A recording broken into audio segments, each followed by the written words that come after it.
Hello, welcome back. And if you're new to this channel, welcome. My name is Tracey, and this is video number 4 in the 4-part series called the Chakra Series. In the first few videos, you learned all about the 7 major chakras and what it feels like if you have harmony or inharmony in those chakras, and also how to identify any imbalances in your chakras. So in this 4th video, working with your chakras, we are going to go over some methods that you can use to bring harmony and balance to your energy body as well as your physical body. So we'll be going over things such as meditation, visualization. We'll touch on changing any old and worn out habits.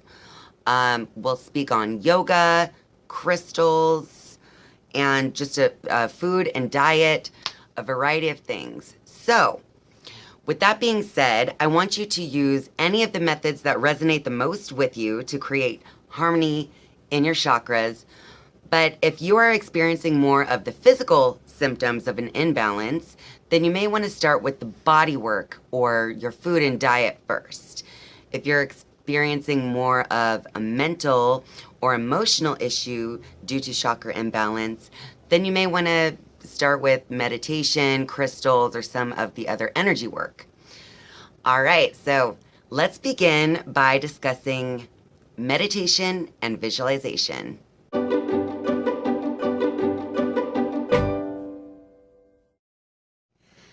Meditation is a form of a mental exercise that brings your focus into a single point, whether you're focusing on a particular object, a goal, a prayer, or whatever. So meditation is a way to calm mental chatter. So as you practice meditation over time, you begin to actually learn to still your mind more and more on a much deeper level. And then over time, you then start to cultivate mindfulness. So then as you cultivate that mindfulness, you can bring that mental calm, peace, and serenity into your everyday life. And of course, that would create a lot more balance in your chakras, especially when practiced over a longer period of time. So if you want to also include visualization in your meditation, one way that I like to do that for chakra health is I will start at the root chakra at the base of the spine. Now, if you're not aware of the 7 major chakras, then I do suggest that you watch the earlier videos of the Chakra Series as we go over each of the 7 major chakras in depth. But for the sake of this video, we will not be going over that again. So anyway, when you want to use visualization within your meditation practice to help balance your chakras, one way that I like to do that is starting at my root chakra, I just see a red light. And then in my mind's eye, I just cause the red light down at my root chakra to expand outward until it's a bigger red light. You can either fill your entire body with the red, or you can just keep it kind of in the whole area down at the lower chakra. And then move your attention to your sacral chakra and imagine there an orange light. And then let that light expand through you. And, keep moving up. Next chakra, the solar plexus, I like to then image a yellow light and let that light expand. And then your heart chakra, where you will image a green light and let that light expand. And so on. The throat would be a blue light. Your third eye would be indigo. Your crown would be purple, white, or gold. So meditation and visualization is a great way to balance the chakras, especially just for the mental and emotional issues that may be coming up due to any kind of blockage in your chakra.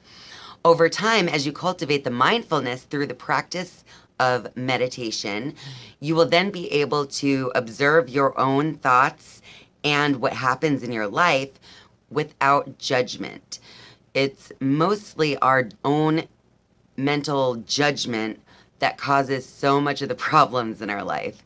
So meditation is a great way to not only improve your life in so many ways, but also It's a great way to connect with your chakras and to understand the energy moving through you.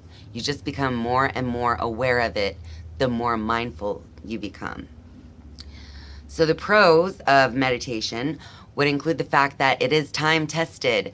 Meditation has been used for thousands of years by cultures all over the world as a way to connect with the energies of themselves and their highest self or God, the universe, however you want to express that part of yourself, which is divine.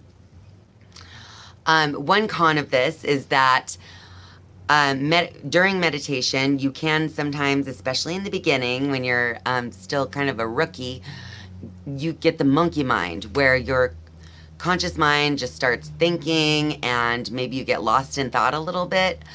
But whenever that happens, it's very easy to just bring your attention back to the center, back to the light that you're imagining in your chakras, or just back to your breathing. And another thing would be that it does take time to cultivate the mindfulness and the benefit of meditation. So you just have to have the patience and the discipline to do the practice every day, and then you will begin to see results over time. If you haven't yet, you can go ahead and watch my video. I actually have 2 videos that I've created, the benefits of meditation and also meditation for beginners, if you're interested in this route for connecting with your chakras. All right, so next, let's move on to another way to balance your chakras, and that is changing your old and worn out habits.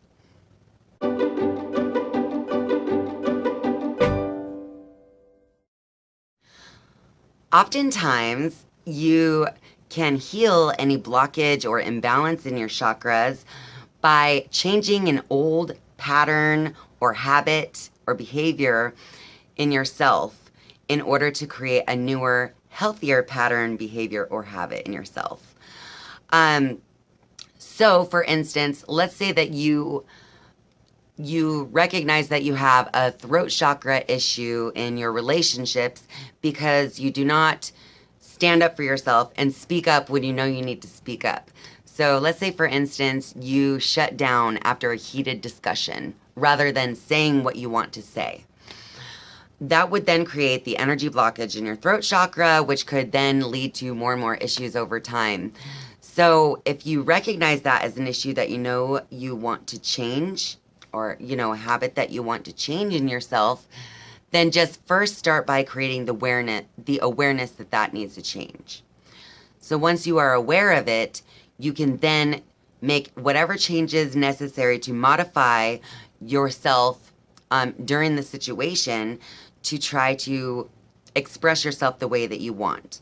So instead of shutting down, you may shut down, but then recognize that you did that, and then actually just kind of muster up the courage to just say what you want to say, and not to say it in like a knee-jerk type of way, like a reaction, but more of a well thought out way that you are just simply trying to express your truth to the other person without fear. So then you will, over time, learn that whenever you're seeing that pattern in yourself, that you are going to consciously change it. And then the more you consciously change that pattern, then the more it will become a subconscious thing. And then you'll begin to express yourself more freely in all areas of your life, not only in your relationships. That's just an example, I guess you could say. So the reason this works is because when you begin to change your habits and your beliefs consciously, then you're actually creating healthier beliefs that you've actually put time and energy into. Then you're actually actively engaged in your thinking process. So if you embrace new habits, it actually works to clear the energy blockages. Now, that is a pro to this method, that it does work. But the con is that it does take time to change an old habit. Because as you know, You didn't simply create this habit overnight. It was created over probably years in most cases. So it is going to take some time, and it is going to take some effort out of you to actually make the changes necessary in your life that you know you need to make to create the balance and harmony necessary for health. All right. So next, let's move on to yoga.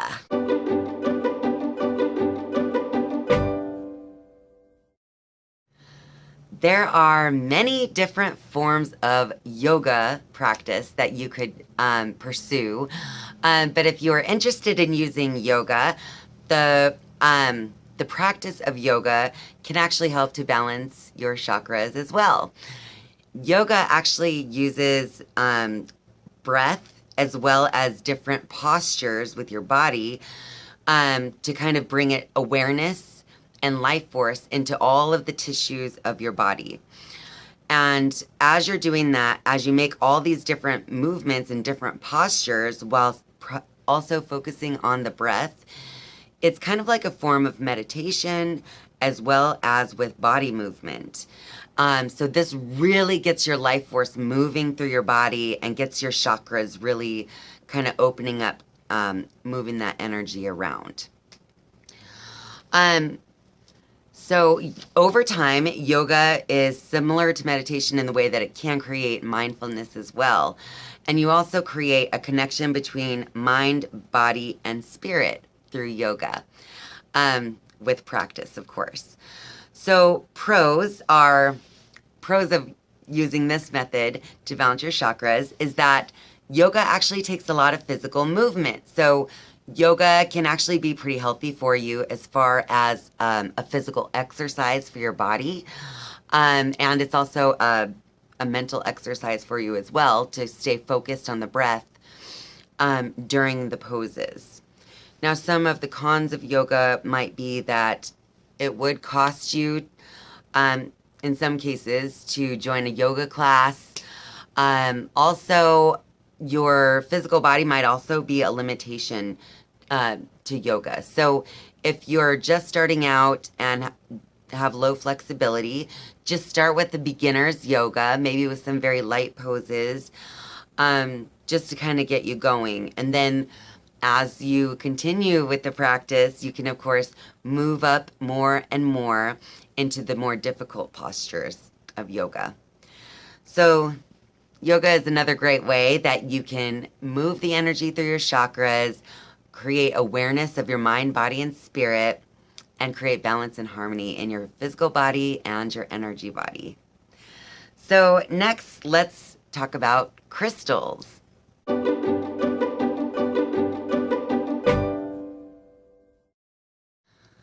Working with crystals or stones is another great way to help you in working with your chakras. As you'll recall basically, if you've been watching this channel at all, you're starting to catch on that everything is energy and everything vibrates at its own frequency. The same is true for crystals. Crystals are a great way to use the Earth's energy to mingle with your energy. And of course, as the crystals are working with your energy, they can actually help you to draw out energy, it can redirect energy, and crystals can also help you bring out your own gifts and talents. Crystals are an awesome tool to use for so many things in your life. I'm going to make a whole video someday about crystals, but for now, let's just focus on chakra healing with crystals. So crystals work through the energy and vibration of the crystal and your own energy and vibration frequency. So the crystals are working more with your energy body. Now, some great ways to use crystals for chakra healing. I love to, if you have a set of chakra stones, like what you see here, I don't want to drop them, but I want you to see that basically you have all 7 different colors of the rainbow to correspond to each of the 7 major chakras. So one great way, especially for chakra healing, would be to lay on your back, flat on your back, and place each stone over the corresponding chakra. So, for instance, red jasper would go on your base chakra, and the orange one, which is carnelian, would go on your sacral chakra. The yellow one on your solar plexus. You put the green one on your heart chakra. You would put the blue on your throat chakra, indigo on third eye, and you would put the purple one or violet on your crown.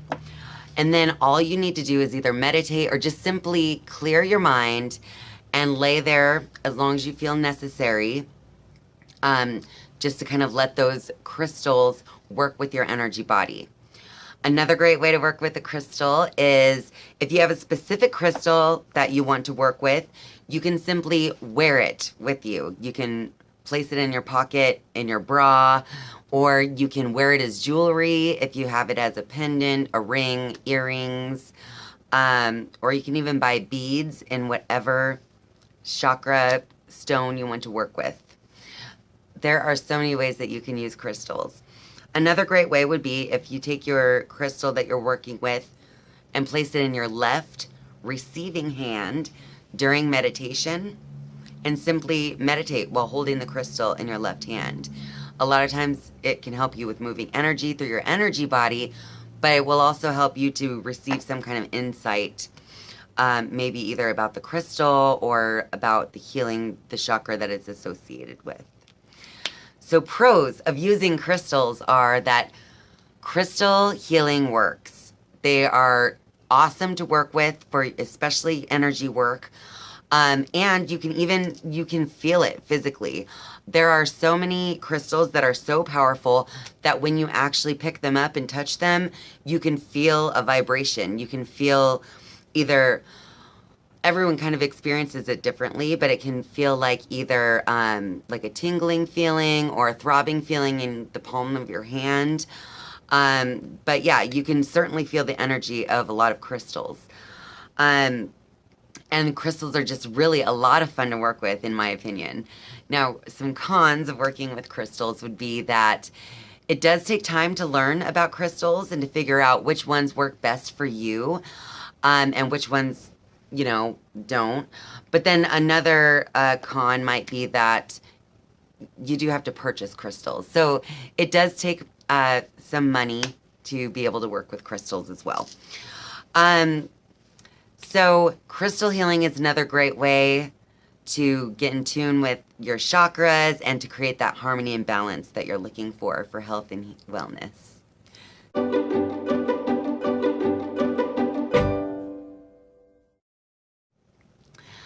What you take into your body makes a huge difference, not only in your physical health, but also in the health of your energy body. Food that you eat, obviously, is going to affect your health. So when you think about it, the more processed the food is that you're eating, then the farther away from life force energy it is.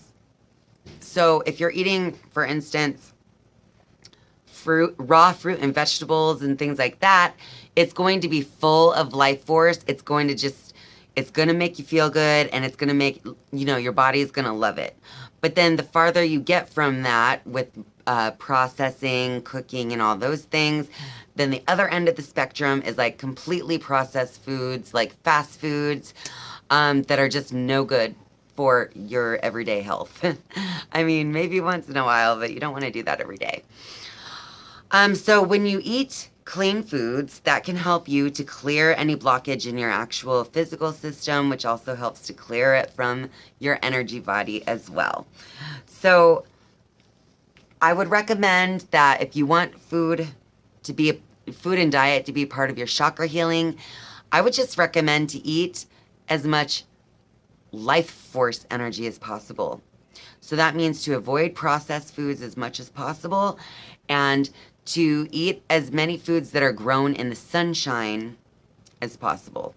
So fruits and vegetables obviously are great because they soak up the sun. They're full of sunlight, water, and soil, just all the good things that your body wants and needs, and has so much life force energy in it. Now, if you think about it too, the foods that you eat make a big difference as well, as in like where they come from in the world. So the more locally produced foods that you can consume, the better, because then you're eating from, the local area of the land that you're living in. So you're kind of more closely connected to the foods that you eat if you're eating local. So that helps. Now, if you're going to use your food and diet as a way to help you with your chakras, the reason that it helps is that obviously, if you improve your diet through eating healthier and cleaner foods, so less processed foods, it's going to help you with your hormonal balance, the glands of your body. It's going to promote your blood to flow better through you and all those great things. Now, the pros, obviously, would be that you're going to feel great. You're going to enjoy trying new things with different foods and stuff like that. But some of the cons could include, like, organic foods and stuff can sometimes cost a lot of money to just go out and buy it. So there's that. And then also, sometimes a lot of us, we just go to fast food stores because it's actually just so convenient. So when it comes down to it, money and convenience could be a factor, but other than that, you can get so many benefits by eating clean, healthy, unprocessed foods. So now I just kind of want to talk about how to maintain the balance as you go about your day-to-day life.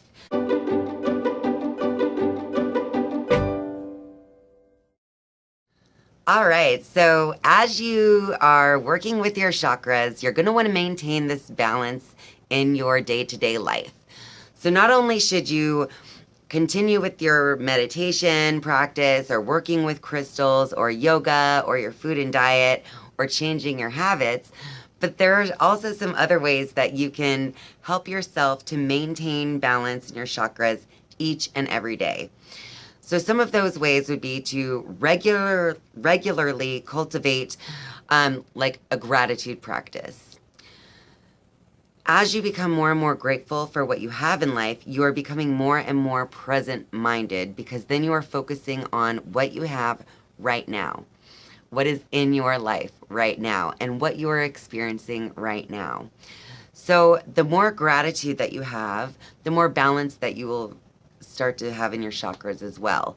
So as long as you're grateful each and every day, take some time to practice gratitude. That will help you to keep balanced. Another great way to keep your balance would be to maintain your energy through movement.